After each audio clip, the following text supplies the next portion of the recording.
साथियों, इस रथ यात्रा के तहत जो पूरे घूम रही है, इसका मकसद है इस देश के अंदर जो आपके प्रदेश में बीजेपी और कांग्रेस का शासन रहा, उनकी नीतियों को उजागर करना कि किस तरह से भारतीय जनता पार्टी और कांग्रेस को देश आज़ादी के बाद सबसे ज़्यादा सरकार चलाने का मौका मिला, लेकिन उसने गरीबों और किसानों लेकिन आज तक गरीब और किसान का भला नहीं हो पाया।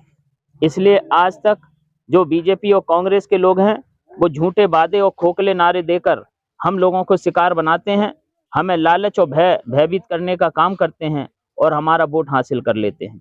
लेकिन आप लोगों को निडरता के साथ अपना जो पार्टी है बहुजन समाज पार्टी, तो निडरता के साथ आप अपने वोट का इस्तेमाल करें।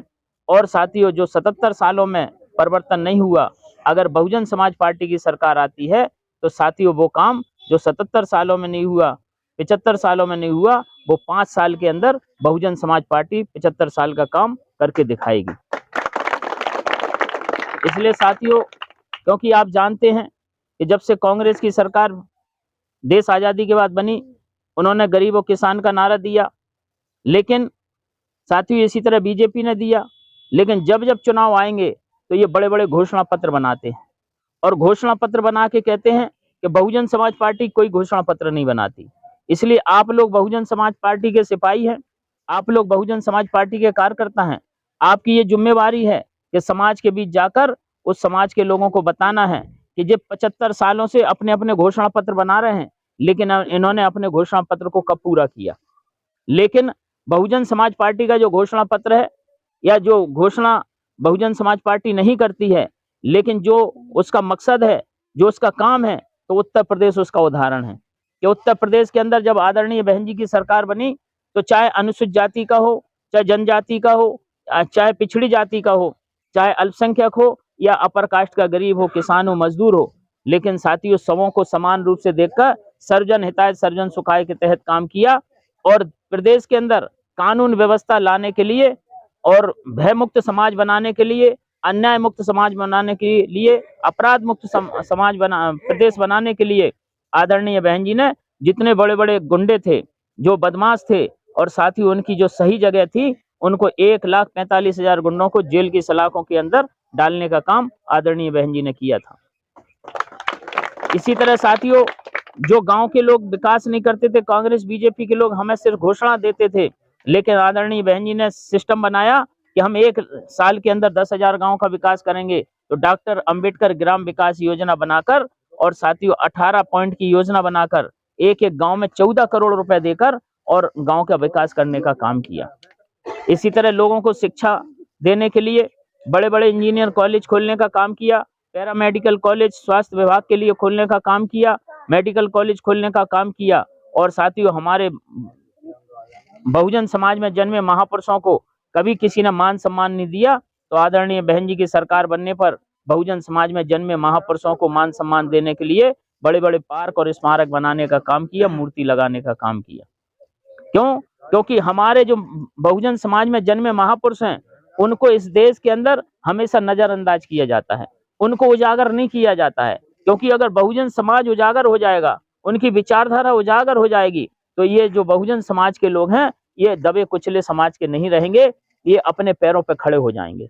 इसलिए वो उनकी वाणियों को, उनके साहित्य को, उनकी मूर्तियों को वो छुपाना चाहते हैं। आज आप देख रहे हैं पूरे देश के अंदर कि आज दुनिया में बाबा साहब का नाम हो रहा है, लेकिन आज भी भारत के अंदर बाबा साहब की मूर्तियों को तोड़ा जाता है, कहीं उनकी उंगली को तोड़ा जाता है। ये क्या है? ये खींच है कि बाबा साहब को नाम लेने वाले इतने पूरे भारत के अंदर, क्योंकि जब मानवर कांशीराम साहब ने बहुजन समाज पार्टी बनाई थी और काम किया था, तो उन्होंने कहा था कि जय भीम का नारा गूंजेगा भारत के कोने कोने में। तो आज कोने कोने में भारत के ही नहीं, पूरे दुनिया के अंदर, क्योंकि बाबा साहब भीमराव अम्बेडकर ने जो सिद्धांत बनाया है समता मूलक समाज की स्थापना करने के लिए, इसलिए आज पूरे दुनिया के अंदर उनकी सराहना हो रही है, उनकी बातों को संज्ञान में लिया जा रहा है। इसलिए साथियों, हमारी भी जिम्मेवारी बनती है कि हम अपने महापुरुषों की विचारधारा को समझकर उस पर चलने का काम करें और अपनी पार्टी बहुजन समाज पार्टी उसको मजबूत करने का काम करें। क्योंकि बहुजन समाज पार्टी आपके लिए एक दल बन चुका है, क्योंकि अभी दूसरे लोग कांग्रेस और बीजेपी 2 दल थे और दोनों लोगों ने देश में सबसे ज्यादा शासन किया है, अब तीसरा दल जो है पूरे देश के अंदर एक बहुजन समाज पार्टी है। तो दल को अगर आप मजबूत करते हैं तो कहते हैं ना कि दल है तो बल है, और बल है तो समस्या का हल है। लेकिन अगर आपका दल नहीं होगा और दल होगा, अगर आप मजबूत नहीं करेंगे, आप दूसरों के दलों को मजबूत करेंगे, तो आपके हाथ में ताकत है सरकार बनाने की, शासक बनाने की, मालिक बनाने की। लेकिन आप अगर इसको इस्तेमाल, जो मानवर कांशीराम साहब कहते थे कि वोट हमारा राज तुम्हारा, नहीं चलेगा, नहीं चलेगा। अगर आपने ये वोट उनको दे दिया तो वो मालिक बन जाएंगे, आप मांगने वाले बन जाओगे। क्योंकि आज हमारे देश में क्या होता है कि जब चुनाव आते हैं और वोट लेने के लिए जब आदमी आता है तो आप उसे एक वोट ऐसे देते हैं, लेकिन आपका एक हाथ ऐसे रहता है। आपके अंदर मानसिकता रहती है ये पार्टी हमको क्या दे रही है, तो आपकी एक हाथ ऐसे रहता है। एक दिन आप वोट डालते हैं और दूसरे दिन से भी ये हाथ ऐसे हो जाता है। तो 5 साल तक हमारा हाथ ऐसे रहता है। फिर आपकी कोई सुनने वाला नहीं होता है, चाहे न्याय के आधार पर हो, चाहे आपके साथ अन्याय अत्याचार हो रहा हो, उसकी भी कोई सुनने वाला नहीं है। आपकी कोई आवाज, आप कोई संगठित होकर कोई आपके साथ आपके अधिकारों का हनन हो रहा है, अगर उसके लिए आप बात करते हैं तो भी आपका सुनाई नहीं होती है। इसलिए साथियों, अगर आपको अपनी आने वाली पीढ़ियों का भला चाहते हैं, आने वाली पीढ़ी में देश एक खुशहाल हो, देश में भाईचारा हो, समता मूलक समाज की स्थापना हो, तो आपकी पार्टी बहुजन समाज पार्टी है, जिसको आपको मजबूत करना होगा। क्योंकि बहुजन समाज पार्टी आपकी पार्टी है, आपके पास नेता है बहन कुमारी मायावती जी, और आपका चुनाव चिन्ह है हाथी। आपको ये 3 चीजों के लिए, हमें दल के लिए काम करना है, हमें किसी व्यक्ति के लिए काम नहीं करना है।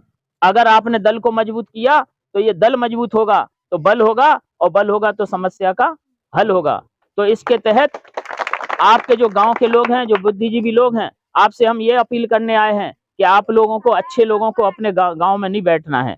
ये गांव से चलकर ये बात हमारी अन्य गांव में भी जाना चाहिए, आसपास के गांव में भी जाना चाहिए, क्योंकि अन्य गांव को भी हम जोड़कर हमें अपनी विचारधारा को फैलाने का काम करना है। हमें अपने महापुरुषों की विचारधारा को फैलाने का काम करना है।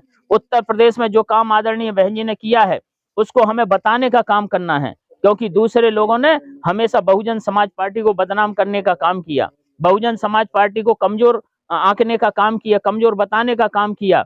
आप लोग कमजोर नहीं हैं, आप लोग बहुत मजबूत हैं, लेकिन आप कमजोर इसलिए हो जाते हैं कि आपकी आदत जो कांग्रेस और बीजेपी ने बना रखी है वो ऐसी बना रखी है। इस आदत को आपको बदलना होगा। जिस तरह उत्तर प्रदेश में मानवर कांशीराम साहब ने कहा तुम मुझे वोट भी दो और तुम मुझे नोट भी दो, तो फिर 4-4, 5-5 बार सरकार चलाने का मौका मिला, तो सारा फिर हम लोग देने वाले लोग बन गए। तो इसलिए अगर आपको देने वाला बनना है तो इस आदत को बदलना होगा, आपको ये आदत ऐसी करनी होगी। तो फिर 5 साल तक आपके हाथ ऐसे होंगे, आप फिर ऐसे हाथ नहीं होंगे। इसलिए साथियों, ये तय आपको करना है। मैं ज्यादा ना बात करते हुए और भी आगे जाना है। आप लोगों ने इस रथ यात्रा का स्वागत किया, लेकिन इस रथ यात्रा के माध्यम से हम अपने जिलों के माध्यम से और जो हमारे संगठन के लोग लगे हैं, आप सब लोग सहयोग करें और अपने अपने बूथों पर, अपने अपने गांव में एससी की जो भी जितनी जातियां हैं उनके बीच उठने बैठने का काम करें। पिछड़े वर्गों की जो जातियां उनके बीच भी, अल्पसंख्यक समाज के जो लोग रहते हैं उनके बीच भी, और जो अपर कास्ट के गरीब हैं, किसान हैं, मजदूर हैं, उनके पास भी आप जाकर बैठने का काम करें, उन्हें बताने का काम करें कि बहुजन समाज पार्टी कोई एक जाति के लिए काम नहीं कर रही।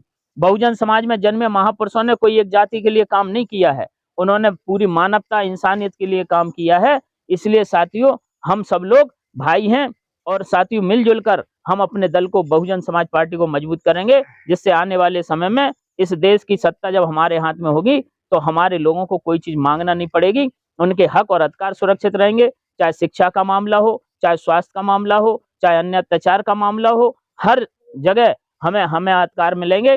तो ऐसी आशा उम्मीद करते हुए 4 लाइनें कह के मैं अपनी बात को समाप्त करूंगा कि असफलता एक चुनौती है, इसे स्वीकार करो, क्या कमी रह गई देखो और सुधार करो, और जब तक सफल न हो नींद चैन को त्यागो तुम, संघर्ष का मैदान छोड़कर मत भागो तुम, कुछ किए बिना ही जय जयकार नहीं होती, और कोशिश करने वालों की कभी हार नहीं होती। जय भीम, जय भारत।